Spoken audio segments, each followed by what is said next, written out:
झुनी kitchen को आपण मानकु स्वागत। आज आम रोसई रे मु आज बन करिया को जाउची पोटल आलू तरकारी केमती होची करिके देखैबी। फास्ट गैस ऑन करी कड़े बसैबा। ताती गला परे आमे तेल 4 चमच खंडे दबा।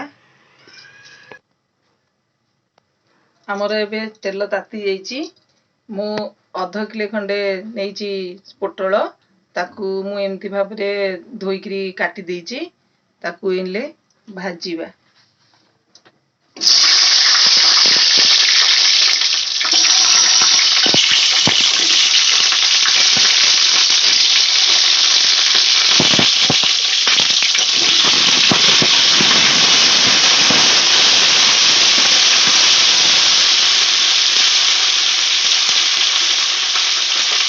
लाल होला पर्यंत भाजिए।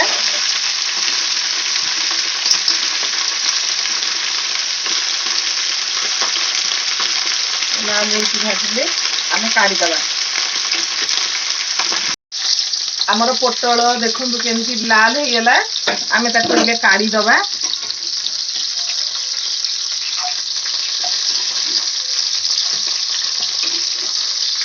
आम जो 4 चमच खंडे तेल पकईले तेल ये आउरी बढ़ी सोरिष तेल पकईले आम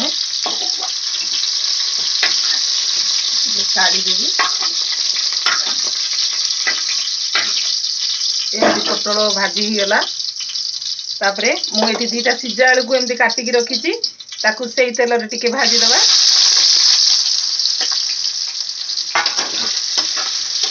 ताकू भी टिके लाल होला पर्यंत भाजी दबा। आमर आलू भी मध्य भाजी गलानी।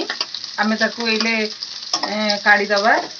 सही पोटल रे ही काढ़ी दबा।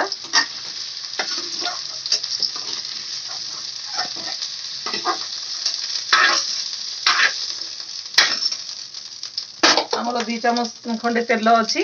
आउ 2 चमच खंडे सोरिष तेल इथे पकई दबा। ताकू तातीबा को दबा।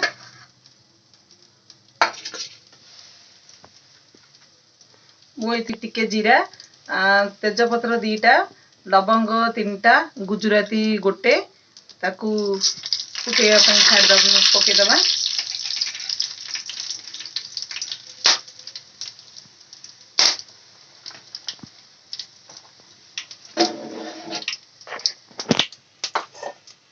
तापरे मु पियाज 2टा मीडियम साइज को एमती चुन चुन करी काटीची सेथिरे पकेइबा।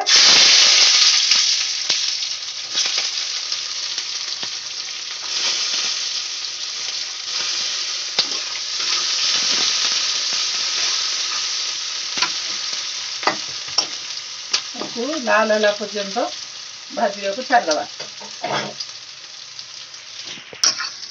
हमर पियाज गोल्डन कलर रो हेई अछि। आमे मु एठी 2टा टमाटो को मीडियम साइज रो काटीची सेथरे पकई दबा।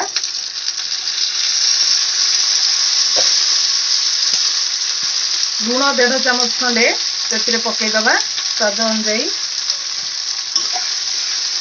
ताको एमती घांटी गिरी सिझिया पे छाड़ दबा।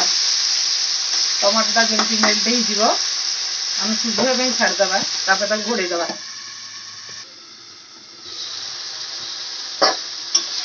हमर टमाटो मेल्ट हो जाइए। एबे इथरे मु रसुण गोटे मुंडा जीरा गोटे चमच अदा गोटे इंच सुखीरा लंका 4टा मु ताकू बाटी देइतिली। 2 चमच खंडे बटा हबो। ए 2 चमच खंडे बटा इथे पकई दबा। ताकू घांटी गिरी इथे कसिया को छाड़ दबा।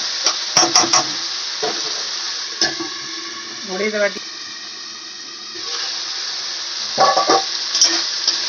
हमर मसला टिके कसी गलानी। आम से गुंड मसला पकेबा। हलदी गुंड गोटे चमच नहीं। लंका गुंड गोटे चमच।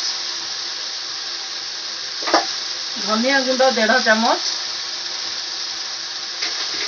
मुझे किचन किंग नहीं 2 चमच ताको पकई दबा। एथिरे टिके गरम पानी आमे पकेइबा जेहेतु सुखिला मसला गुड़ाक पोड़ीजीव नहेले ताकू एमती घांटिबा घांटिकी भल कि ताकू पूरा कषिबा को छाड़िबा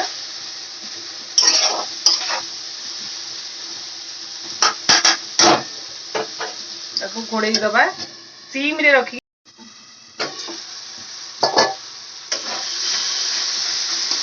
हमर मसला कषि जाइए आमे एबे ताकू देखो तेल केमती बाहरी जाइए आमे से ए पोटल आलू को जो भाजिकी रखिले ताकू पकई दबा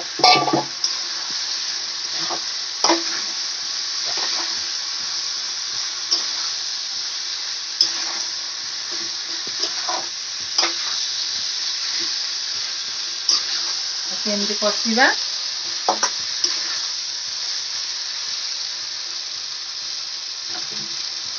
ताकू गरम पानी आमे ये करके रखिले तो गरम पानी की आमे दे दबा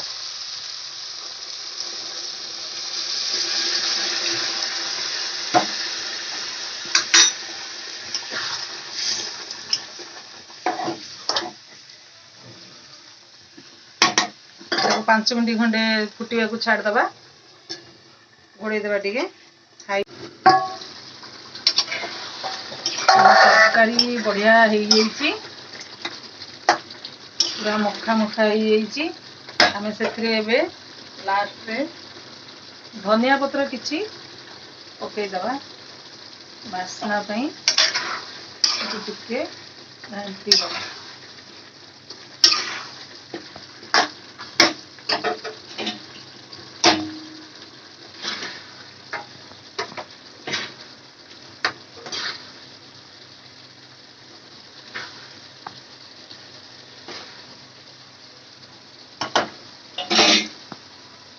आमर पोटल आलू तरकारी रेडी जदि मो रेसिपी समस्त को भल लगिला लाइक शेयर सब्सक्राइब करने को भूलिए।